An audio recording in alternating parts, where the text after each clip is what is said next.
Funding for New Mexico in Focus provided by viewers like you.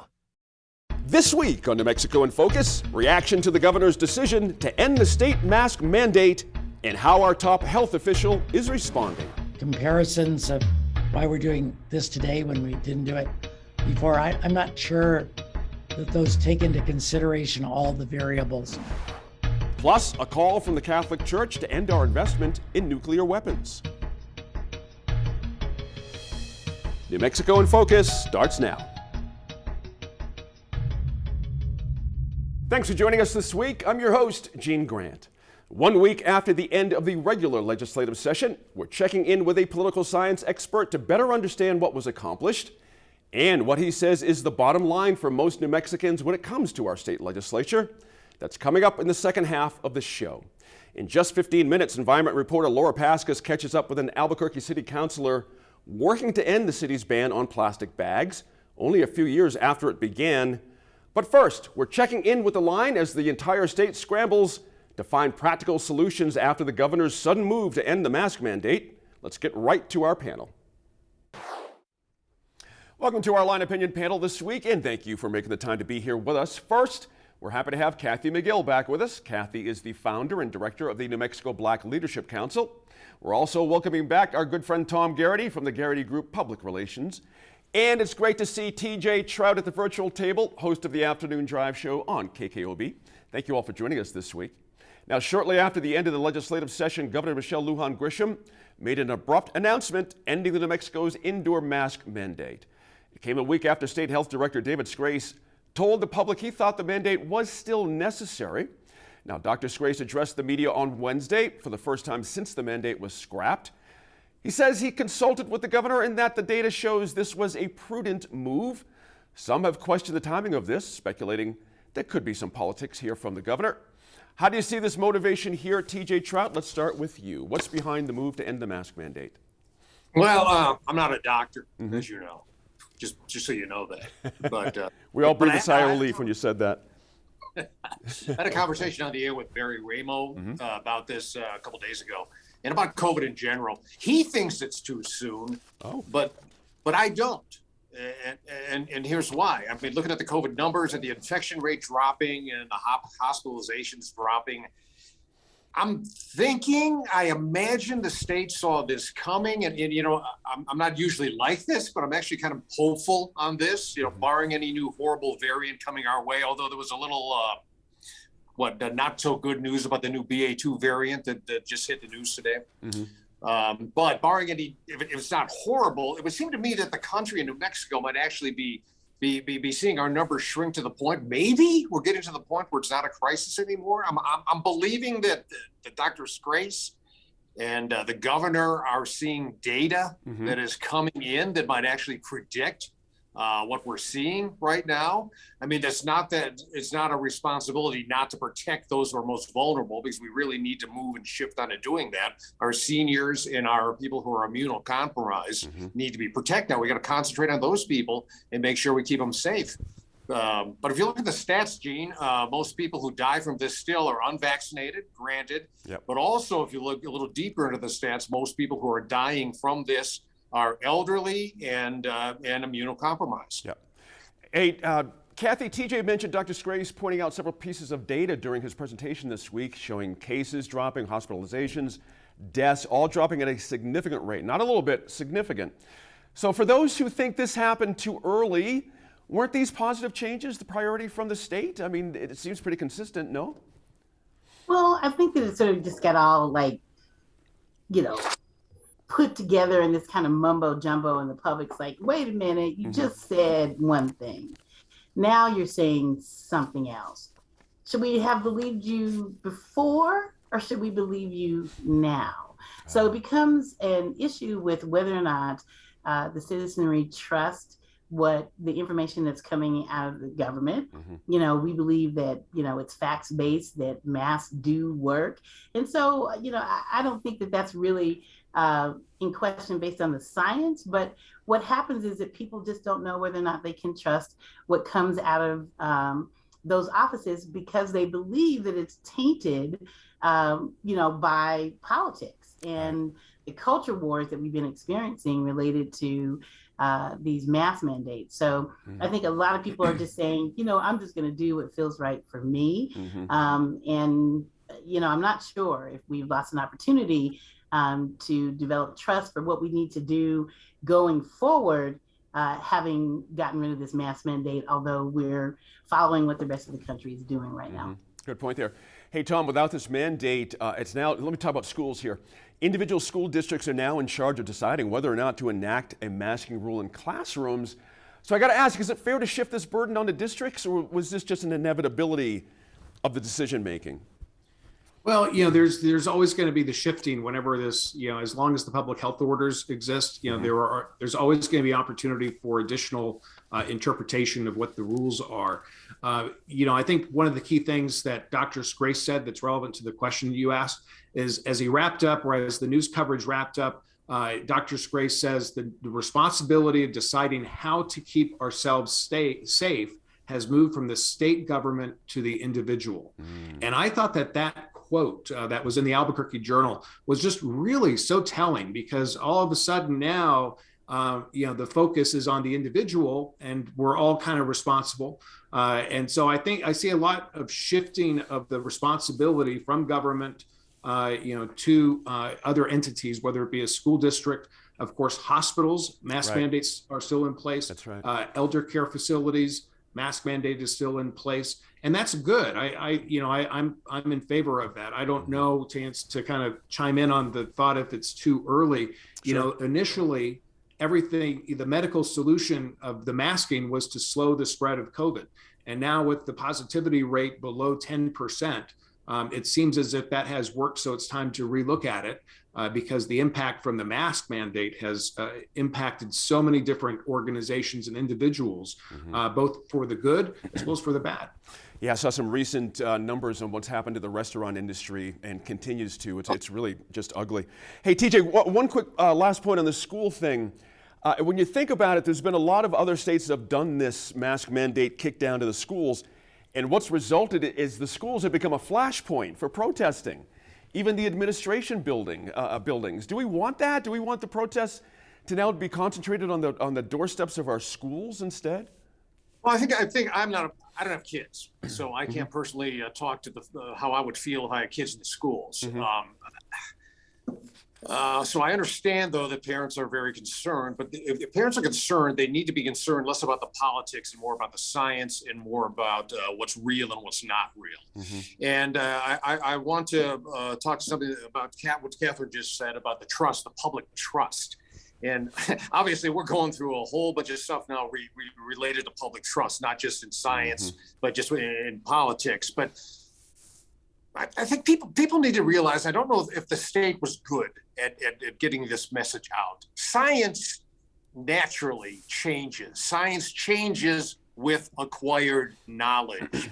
Science changes with knowledge. Science changes with experience. That's the way it works. That's the way it's always worked. And people need to understand that. And if people don't understand that, well, maybe people should try to educate themselves a little better so they do understand it. And maybe the state should take a look at this and say, well, maybe we're not getting the message out the best way possible. Kathy, it's hard though. I mean, I've had people confuse Dr. Fauci working for the state and confuse Dr. Scrace working for the federal government. I mean, they just confuse who's getting messages from where and what. So I'm just curious your opinion about what TJ just mentioned. If we have to go back to a mask mandate at some point, does the governor have the clout to be able to say, hey guys, we're going to go back on a mask regime here? She has positional authority to do that, and they've left the door open to say that if we need to go back, we will. And I think that's what people need to understand, that they can issue another, public health order saying that, well, we're going to do it again. Whether or not that's going to happen for a lot of reasons remains to be seen. Right. But, it is, I totally wholeheartedly agree with TJ that it's about the citizenry educating yourself, like get the facts, is what I'll just say about everything and every issue. Get the facts. That's a hard one. Hey, Tom, real quick, the Navajo Nation keeping its mask mandate despite the governor's announcement. I'm curious if the state should have consulted with Native tribes and other groups before making this decision. Meaning could this lack of uniformity cause some problems out there? Yes, it will cause confusion, but the Navajo Nation has its audience, and the Navajo Nation knows how best to communicate, with its residents. I don't think that that there will be that much confusion. To the points that have briefly been made about trust of government versus trust of doctors and physicians. What we have seen both nationally in our own surveys over the last 10 years is that doctors and physicians are seen as much more trusted than government officials who have been on a steady decline for the last 10 years. So, for government to come out and say, trust us, that automatically meets against a wall of disbelief. So, there is a lot of work that government can do to build trust and transparency, but it's not something that's done overnight. Hey, Tej, we're under about a minute and a half here. Real quick, Dr. Scrace made the point, and Kathy, I want you to get your thought on this too, to respect the decisions of others, whether or not they're masked or not, if you see someone doing the opposite, to just be respectful. Are we in that place now, TJ? Can we do that now and just be respectful to people's choices? Your guess is as good as mine on that one.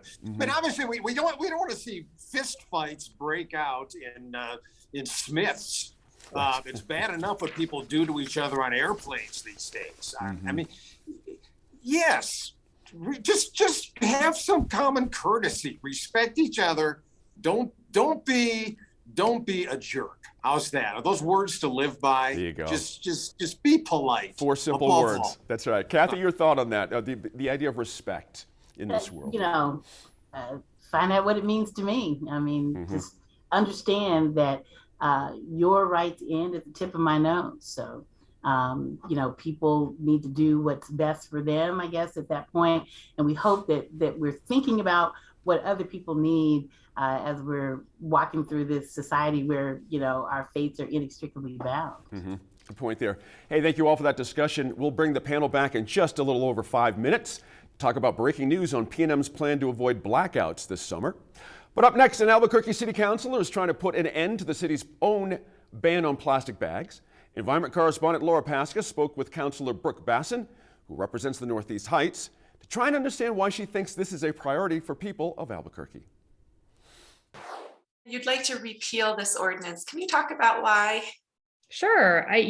With the pandemic happening and with the pause that we had with the emergency orders, the need for us to make sure that people were safe from the spread of viruses and masks being used and social distancing and store closures.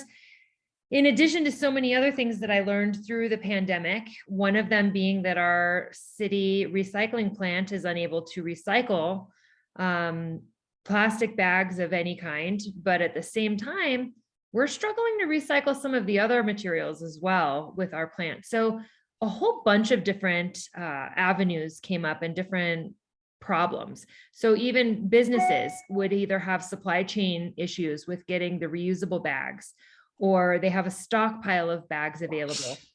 My point is that there's a whole bunch of information and priorities to each individual out there. And I think that it dawned on me and some others that we were having conversations that people should have the right to choose what is the priority for them, whether it be the elimination of plastic use in their life, or whether it be a reuse of any kind of materials, or even finding some way to make sure that they are cleaner and more sanitary in their day-to-day living. So the ordinance was a pretty hard-fought debate to get it passed. And of course, there was a lot of frustration and confusion at the beginning, but haven't people largely adjusted at this point? And, some people might say, if they're cynical, might be saying that this is a way to curry some political points right now to repeal this ban. So definitely not any kind of political motivation with this one. This is truly who knew that the pandemic was coming?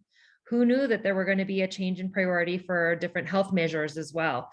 Research is coming out that's saying, in all fairness, and I said this a while back too on one of our meetings, that whatever you go looking for when it comes to research, you're going to find the answers you're looking for. So I respect that. I respect that there is research saying, we need to eliminate the use of plastic, but there's also research saying that using paper or using the stitched reusable bags can also be negative in their own way, again, depending on what you're looking for and what your priority is. So with the pandemic happening, with the change in really a big societal norm, we have a new norm going on. And I think that we have to be able to pivot and recognize what is important to people. And if people think that they need to use a reusable bag, if they want to use paper, if they want to use plastic, my point is they should be able to decide. We shouldn't be making decisions for them, especially now that we know that there are different priorities for many, many people. I'm afraid I don't totally understand what you mean by different priorities when it comes to the plastic bags. Sure. I know a lot of people that have disabilities that actually are requesting and need help with making sure that they have a looped bag, whether that be reusable or not, but that's a plastic bag for a lot of them. People are concerned about hygiene, whether they be employees in a store, whether they be consumers in a store. And I think that that's another thing where plastic can come in handy. If you don't go home and wash these reusable bags in 140-degree water with soap every single time they're used, then it can be argued that bacteria is building up. And I'm not just talking about COVID, but people are caring more about germs. Even with the new mask mandate being lifted, you still see people going out and making sure that they're now still they're choosing to continue wearing a mask because they want to make sure that they are doing what's best for their priority and their health and their benefit. With so much happening, I feel like just a quick look around Albuquerque, we are faced with so many challenges, whether that's the pandemic or mental health, climate change, water challenges, homelessness, crime. Why revisit this particular ordinance right now? Sure. Well, this is one that, again, was brought to my attention, whether it be from consumers, whether it be from businesses. It was a whole different level of communication. But I think that it's my number one priority to do what I can to reduce crime, to do what I can to improve homelessness. And arguably, I think some people could say that plastic shouldn't be, all of us agree it shouldn't be floating around, but some people need a more disposable or reusable option as far as a temporary thing, especially for homeless people that are having these encampments. We're seeing problems with that as well. So it's my priority to reduce crime and homelessness in our city. But at the same time, that doesn't mean that we have to ignore other things that are impacting our lives on a daily basis. And that being said, businesses are struggling, consumers are more concerned in a different way than they were 2 years ago. And I think that that's very important to recognize. This is a city measure about a global issue. According to an international poll released earlier this week, 3 in 4 people across the planet want to ban single-use plastics. You can watch Laura's full interview with Councillor Brooke Besson online right now on the Our Land Facebook page. You'll also find links to the repeal measure, a list of cities that have successfully kept plastic bag bans, and contact information for city councilors if you'd like to share your opinion on the issue. I think for the average person out there, what they want, they don't care so much about the inside politics stuff that's going on here. What they want to see is results. They want to see a legislature that functions to serve their interests.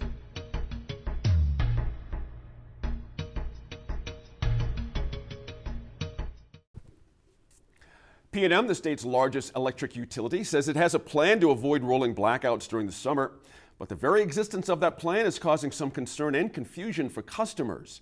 Let's bring in our Line Opinion panelists once again to take a deeper look at this. The coal-fired San Juan Generating Station was slated to shut down at the end of June. The Public Regulations Commission says that energy will be replaced by a combination of solar and battery-stored electricity, but PNM says it might not be enough to make up the difference, citing supply chain issues and other challenges getting new energy resources up and running. Now, in breaking news this week, PNM will keep 1 unit of the coal-fired plant running a bit longer than expected. Now, Tom, is this a no harm, no foul situation? Or perhaps should have PNM been better prepared for their own deadline with an impending summer season right in their face? There's a lot of different factors that, went into this whole discussion with the PRC and the Four Corners. At the center of it is the ETA, the Energy Transition Act, which requires utilities and governments to basically reduce their carbon footprint by relying more on, carbonless energy like solar or wind. And so PNM was preparing a move in that particular realm. And then all of a sudden COVID hit and supply chain hit. And so, the solar panels that they thought the solar farms that were going to be up and running were not able to get up and running because the parts were stuck somewhere overseas or they could not be made. Mm-hmm. So, you had a lot of different factors that went into it.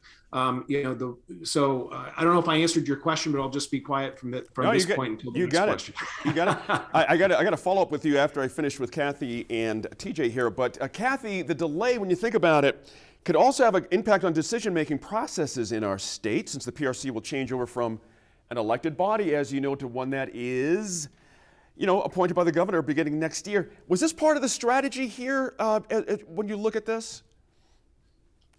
I think that I'm like a lot of the rest of the citizens, that we're just confused about what's really going on. And, there's a lot of, finger pointing and blaming about who's responsible for the fact that we might, have had these blackouts and now we have a solution. And again, I think maybe it is a part of a longer strategy to say that we're going to get more control over what happens in these regulations. And that's the direction that we're going. And it's going to be, the person who is, in the governor's office controlling who gets to make these decisions. But I doubt very seriously if most of the citizenry know what the Public Regulation Commission is about, or who your representatives are, or, what they were pledged to do. And that may be even less so once it's an appointed position. So I'm hoping that we'll find out more about, people will really, again, just get educated about what PRC is supposed to do, that they are responsible for a lot of what happens in your life for fair and reasonable rates from PNM. TJ, it's interesting when you really think about it, perhaps, and I'm not trying to play games with what PNM's doing here, but you never know what's going to happen in November. If there's a Republican in that seat, that changes the game a little bit for PNM, doesn't it? I don't know. Yes, it would. It would totally change it if there's a Republican governor. It would change. I think it would change almost everything because the oil and gas. I mean, what a huge amount of power they have in this state. I think to what Kathy said, I think again a lot of it's a lack of trust in the government. And I think it's a lack of knowledge for a lot of the people out there. The PRC, what do they do? Who are they? Why are they? What's their responsibility? Can we trust them? Can we trust what they do? Do they have enough information to make a solid judgment call on this? Because this is a big deal. This is a huge deal for our state. And, and I'll just come out, man. I'll say it. If there's one area that I am a freaking radical about, it's climate and green energy. I mean, I am. And I would love to see the state move to green sooner than later. And I understand what Tom says is true. We had a supply chain issue with stuff coming over here with solar panels and stuff. That's why this was delayed. However, the last thing we need is to do this too soon, to switch over. Because if we do it too soon and we do it wrong and we do it badly, the state will lose the people on this. We can't launch before it's ready and then have the brownouts and the blackouts. Look what happened in Texas last year. Right. Because if we do this, then the doubters, climate deniers will point their fingers and go, see, what did I tell you about this? This is all bunk. So we got to make sure we do this right. And there's a lot of pressure on us to do it right. So I hate coal. I am not a fan of coal. we need to keep a coal generating plant online to make sure that we don't screw this up. What choice do we have? That's an interesting point. Hey, Tom, I got to bring back this issue. The timing of this is interesting because it comes just a few months after the PRC shut down PNM's proposed merger with Avangrid. As we do remember, seems like it was many, many months ago, but it's just a little bit. Any gamesmanship here? I mean, meaning, we're waiting to hear from the state Supreme Court as it hears an appeal on that merger. Yeah, there's so many so many different ways I could go with that one. There is the PRC, to Catherine's point, is in the midst of they're transitioning themselves. I mean, they're actually having their own transition act because you're going to be losing the elected commissioners in lieu for the appointed commissioners. So I think that there's some gamesmanship to basically run the clock to see, if they can just wait until the new appointed folks are on and then reapproach this whole merger. Of course, the thing that really tripped up this whole merger aspect is the new energy economy and Mariel Nassi and her plight for wanting to protect consumers. Now, it's interesting to say that, her focus with new energy economy was just one of many different voices at the table, but hers was the only one that was not congruent with other consumer right groups and such. So I think what it says is that there just needs to be more communication and more looking towards the future. To TJ's point, just briefly, is that I think there really does have to be a balance. You just can't flip the switch and go all renewable at once. Now, we have, just by disclosure, we have clients in the renewable energy space, but it really has to be a good balance because the battery infrastructure is not there yet. And we have plenty of, oil and gas resources that really should be blended into a part of that plan. It's not an all or either kind of scenario. Kathy, real quick, and if I have time, I'll get TG on this. How does this impact the governor's failed attempt to incentivize hydrogen energy production? Where does that stand now that we're in the middle of this other thing with coal and everything else going back online? I think it's all like the same thing. Like, we have to, it's not just one thing. All these pieces really fit together, and that we have to really figure out how we're going to work on climate change and have people understand what that means and how the fossil fuels industry is fitting into that and what our solutions are. And I would just say that, as we've shifted now the mass mandate from the government to individuals, we also need to be concerned about what we're doing to conserve energy. And there needs to be a lot of education and outreach around what the individuals are doing to conserve energy, because it's ultimately going to be up to us. Thank you all. We'll be watching this story as it develops, including the merger appeal to the state Supreme Court from PNM I mentioned. We'll check in with our line panelists one final time in about 10 minutes to talk about a new plan to extend work shifts for Albuquerque police officers to 12 hours. Last month, the Archbishop of Santa Fe issued a pastoral letter calling for global nuclear disarmament. John C. Wester said New Mexico has a special role to play in this effort, noting the presence of 2 federal nuclear weapons laboratories here and a large repository of nuclear weapons at Kirtland Air Force Base. Correspondent Megan Kermick spoke with Wester about why he felt so compelled to speak out now. Archbishop Wester, thank you for joining us on New Mexico in Focus. Oh, it's an honor to be with you, Megan. Thanks for inviting me.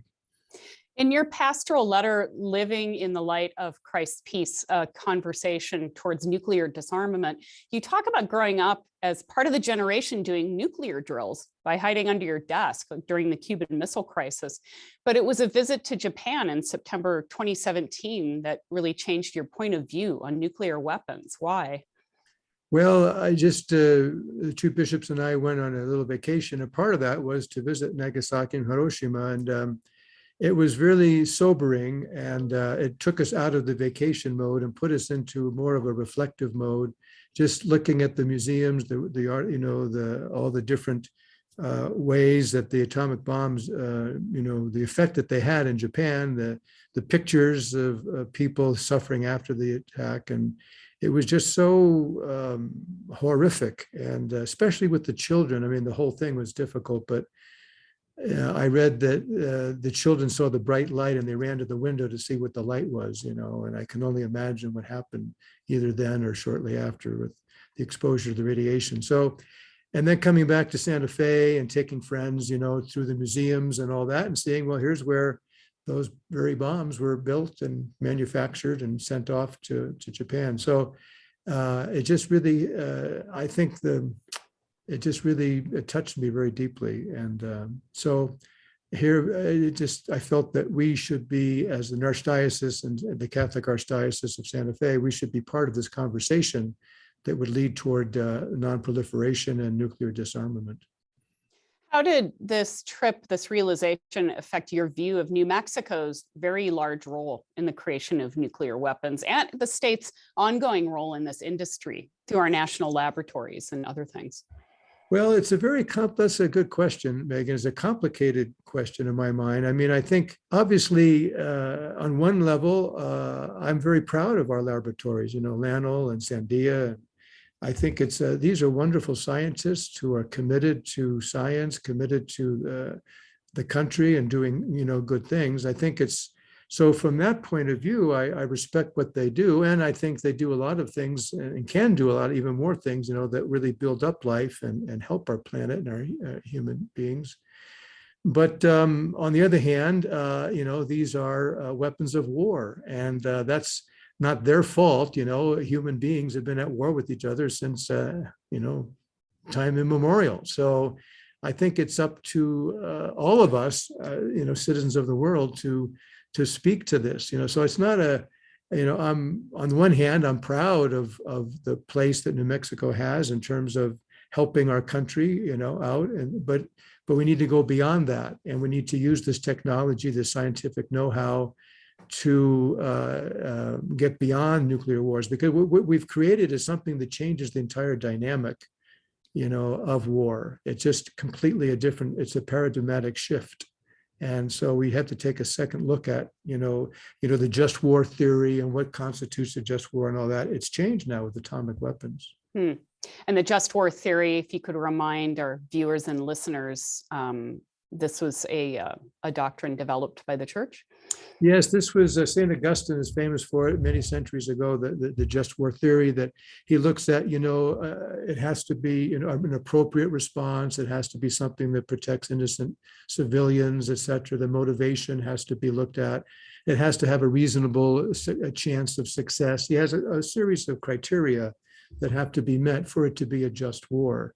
But in the with atomic weapons, as you can imagine, all those criteria seem to get, no pun intended, blown up, you know, because that's, you know, how do you prevent innocent people, non-combatants, from being killed in an atomic attack? Many of the scientists in the Manhattan Project were focused on creating the first bomb before Nazi Germany created it.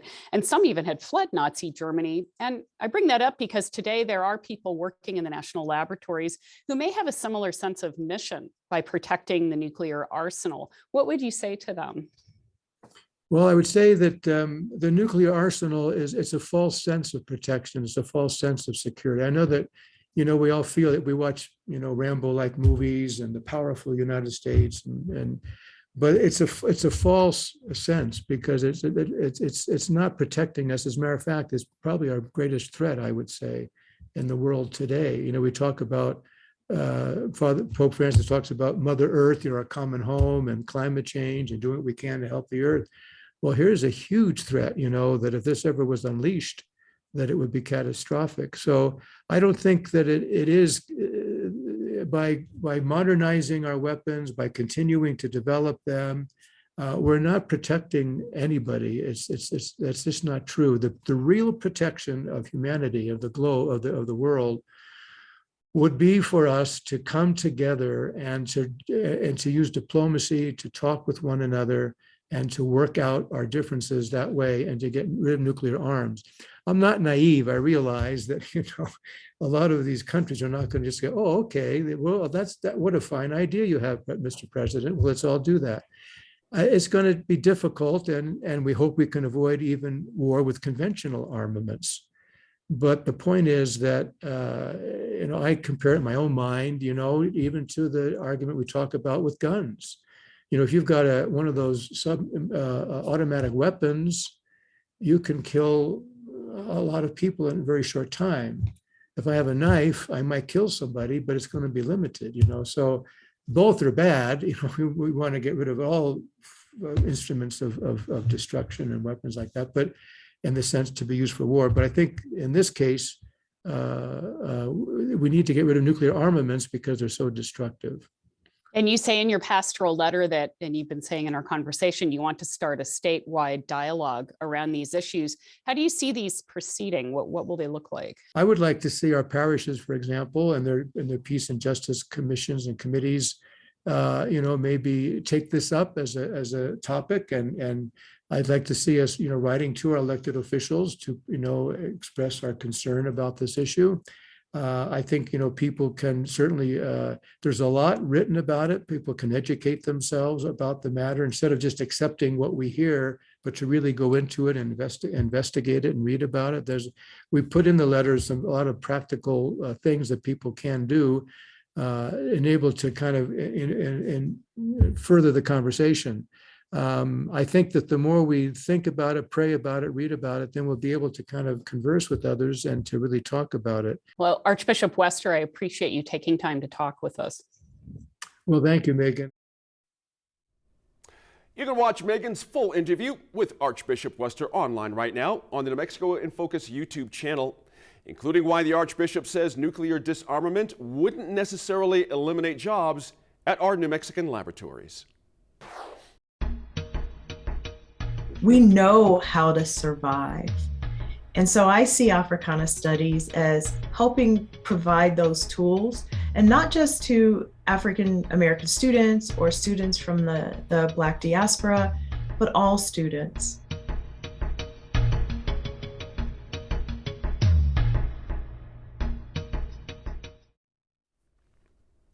Last week's chaotic end to the session at the Capitol in Santa Fe resurrected some questions we've had for some time about our state legislature. Do our lawmakers have the resources they need to address all of the issues we'd like them to? And is there enough transparency for the average New Mexican?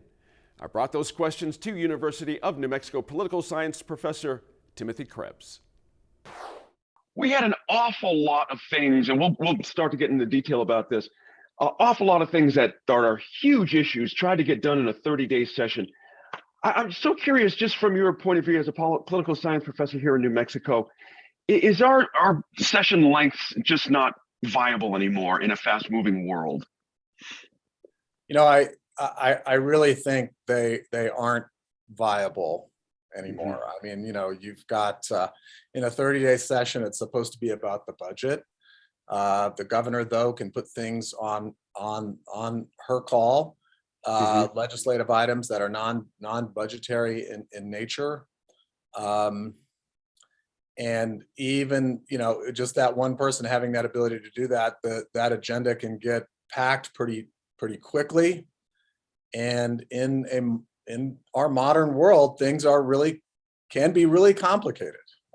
Just talking about crime, talking about environmental protection, the budgetary implications and economic implications of different tax laws and tax changes and so forth. All of these things require a lot of thought, a lot of discussion, a lot of effort to get to some kind of agreement. And, in a 30-day session, it's really hard. And you're talking about having citizen legislators who are taking time away from their families and their livelihoods and so forth to serve in these roles. And it's a very tall order. So yeah, I think having a discussion about increasing the length of our legislative sessions and perhaps increasing the staff capacity would make our legislature function more effectively in the modern world, and allow them to do the things that it's clear that voters want, that our residents want, that our state needs to accomplish. And we have this kind of frustration after every legislative session. It's like we ran out of time. Right. It's a common story. I'm curious where you feel the voter is left in this process. It's awfully hard, even given the challenges of COVID and Zoom and all that kind of thing. It's very hard for the citizen to track their citizen legislatures' moves when you have amendments, 160 pages on top of a 4-page original bill, and no one has time to read these things. So I'm curious, where does the voter get left off in this? Well, clearly, there is a kind of a lack of transparency with these sorts of things. Large, complicated bills. We see this in the U.S. Congress all the time, where members of Congress don't have they don't read the stuff they're voting on simply because they don't Right. have enough time. You know, bills become longer and more complicated, often on purpose, so that you can have enough stuff in there to build the coalitions you need to build in order to pass legislation. So you kind of, you build it bigger so that you can give more stuff to more people to get them to say, yeah, I can't not vote for this. So that's part of it. The sort of bigger issue of transparency, I think it matters more. I think it matters a bit more to folks in the media, reform groups.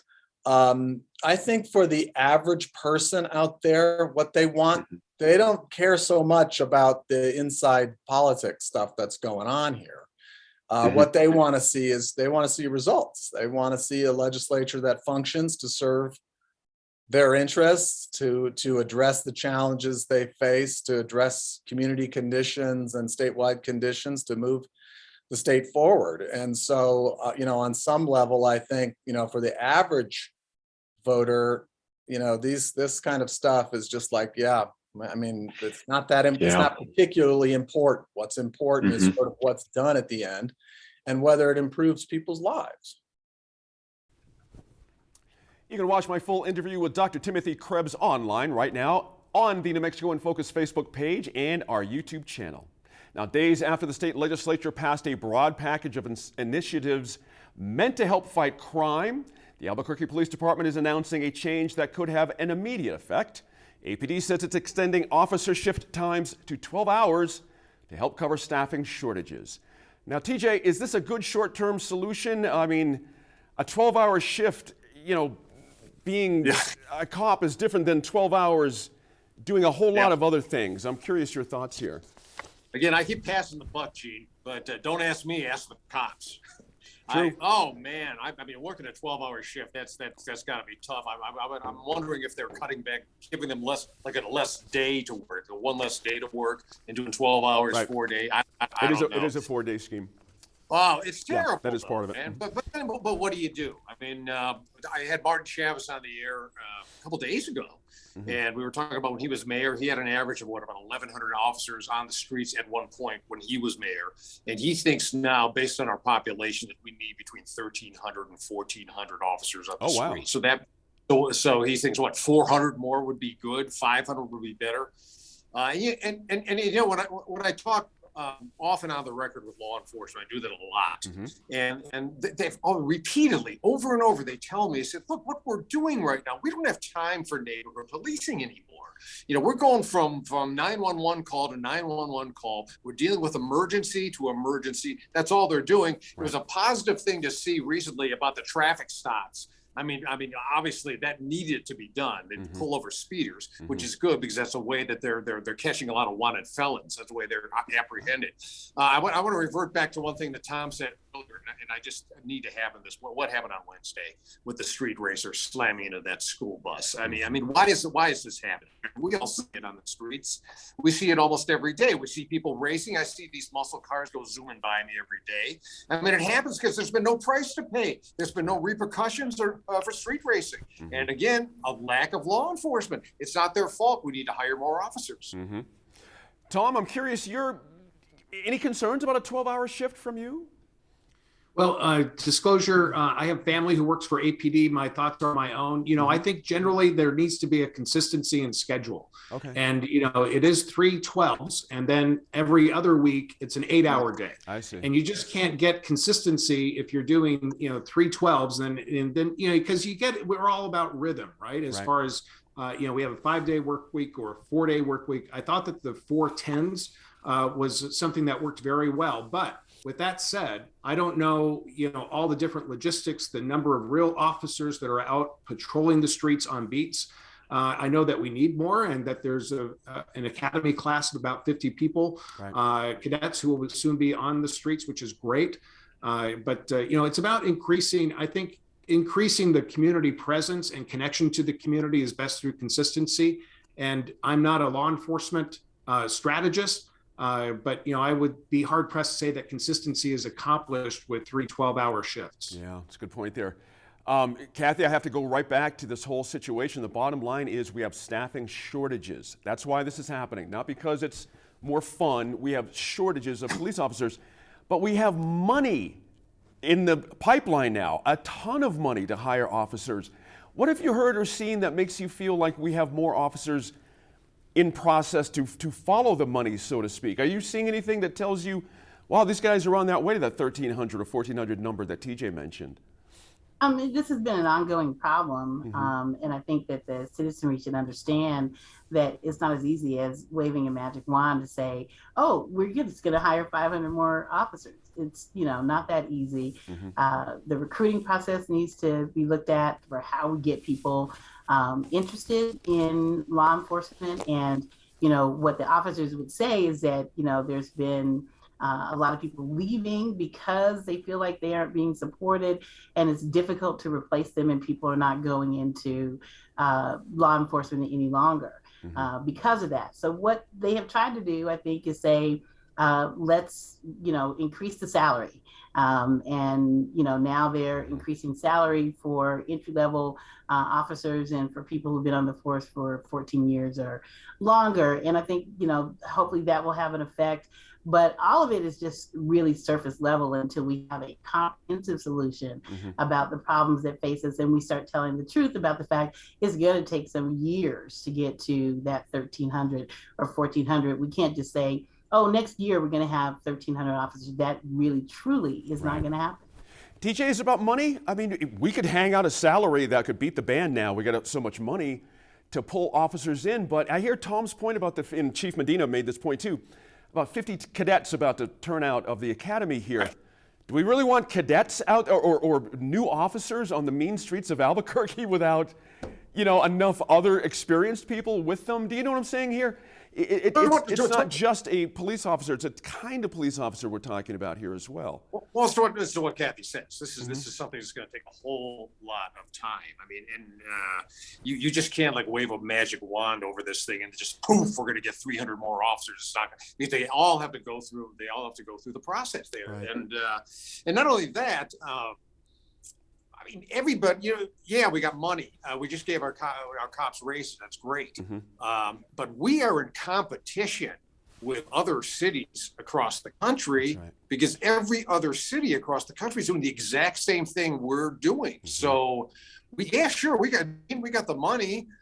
What can we offer these officers that will entice them to come to Albuquerque instead of going to El Paso, going to Oklahoma City, Denver, somewhere like that? What can we give them to make it more attractive? Tom, Mayor Keller had set a goal for APD pretty loudly about this to reach 1,200 officers by 2020.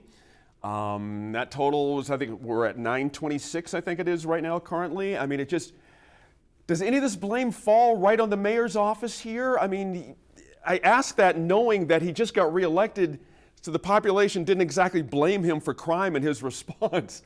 But how much responsibility should the mayor be held to here? Oh, gosh, Gene, you're going to paint me into a corner on this one. The mayor is addressing it the best of the way that I think he can address it at this point. He has his plan. Let's see how his plan plays out. I was encouraged when Mr. Stanley joined the police force. He's no longer part of the leadership team, which I think is not a good thing. Let's see how Chief Medina, has things with his own shop. Several years into the process. So I'm going to take a pass on this one. That works. Hey, TJ, does this move undercut any of the political momentum gained with the passage of the crime package last week? So, you just broke up. Say that one more time. Does this impact the gains made through the political gains made specifically from the passage of the crime package last week? These two things don't exactly go together. I'm still dubious about the package of the crime package. I'm not very pleased with how the legislative session went with that. Right. I I think I don't know what they did. I don't know what they were thinking. I just don't think they were listening to all of us very well with the crime package. I mean, we have I say we have a crisis going on. We have to put the fire out. We somehow got to get the fire put out. Then let's look at other things. And we got to figure out how that fire needs to be put out. Good last word there. Oh, sorry, my fault there. Thanks again to our line panel, as always. This week, be sure to let us know what you think about any of the topics our line covered on our Facebook, Twitter, or Instagram pages. Now, before we go this week, we want to share part of my recent interview on Facebook Live with the new director of the UNM's Africana Studies program, which is on the verge of becoming a fully fledged ethics studies department. We talked about her goals for that new department, which will soon include a master's degree and eventually a doctoral program. Pleased to be joined today by Kirsten Pye Buick. She is the newly named director of the University of New Mexico's Africana Studies program. And welcome and congratulations. Thank you. Thanks. It's a pleasure to be here. Absolutely. Let me give the folks a little bit more sense of your background. You didn't just show up in this position. So you've been a professor of art history. You've been an associate dean of equity and excellence, a special assistant to the dean of arts and sciences. And you recently took over the post of director of Africana Studies, of course, and you bring all of that to UNM over 20 years. And I have to say, it's a pretty amazing accomplishment. When you think about all that's happened with Africana Studies, the program over the years, it's really been building towards something. What are you looking for in someone to be able to teach in the Africana Studies program? If they are themselves grounded in Africana Studies, then excellence in that area, right? We've had examples. Cortez Williams, for example, it's a great example. His pioneering work on Blacks in the Southwest, which we've kind of retooled. So the African diaspora in the Southwest, right? So someone who, if they are, grounded in Africana Studies, demonstrating the excellence of what that means, if they are joint appointments, then making sure that they know their main discipline thoroughly, so that when they come to Africana Studies, they bring the richness of that other discipline into Africana Studies, but understand that kind of other discipline through the lens of Africana Studies, what it means to be a people, right, who has a very unique and complex and complicated history, genealogy. We are the definition of complex. Is there, let me put it this way, is there something about the Southwest and our place in it that actually sort of narrows your choices? I have to, it's just in my imaginings, I don't know anything about this, but you're going to need someone who understands the Southwest, I'm imagining, as well. The reason I actually took this job over 20 years ago was because when I interviewed, the ways in which this institution and this state understands itself to be American is very different than either coast. And so I've stayed for over 20 years because I have a lot of headspace here. I have a lot of room to think, to research, to write, to be creative. And my teaching, my scholarship has been enriched by this place, right? By my connections and obligations to First Nations people, my connections and obligations to Hispanic people. You were also part of that recent ceremony by the Smithsonian in DC for the U.S. Postal Service. In case folks don't know about it, the 45th Heritage Stamp for artist Mary Edmonia Lewis. Very interesting. That part of you, I'm going to imagine, is never going to leave you. You're an artist. You came up through the art department, right? How does that inform what you want to do with Africana Studies? In terms of an art history, I'm more empathetic to sculpture. I'm more sculptural in my thinking. And so I pictured her as a three-dimensional absence, right? And so when I think about Africana Studies and I think about her power and her creativity in the midst of all the racism and sexism, we survive. We know how to survive. And so I see Africana Studies as helping provide those tools, and not just to African American students or students from the Black diaspora, but all students. And so my commitment is really to all students, that you can all come to this space and learn something about survival and creativity in survival. I can't think of anything I've looked forward to more and then suddenly been not so crazy about it all as the ending of the mask mandate. I never would have imagined it last fall, let alone last summer during the worst of it. But I think what's happened is my eyes have been open to the many and various ways our individual bodies react to virus. And I think that's true for a lot of us in some way, shape, or form, which is why the lifting of the mandate has been met with a measure of dread by some, meaning nothing has magically gone away. Infections are still happening, and with that, the possibility of catching it. So I can understand why folks with immunocompromised systems might feel a bit let down right now. So when we see someone out and about with a mask, let's hold a place of understanding in our hearts for the reason why. Now, for me, if I felt that during flu season wearing a mask in certain situations would keep me from getting the flu, I'm in. Thanks again for joining us and for staying informed and engaged. We'll see you again next week in Focus.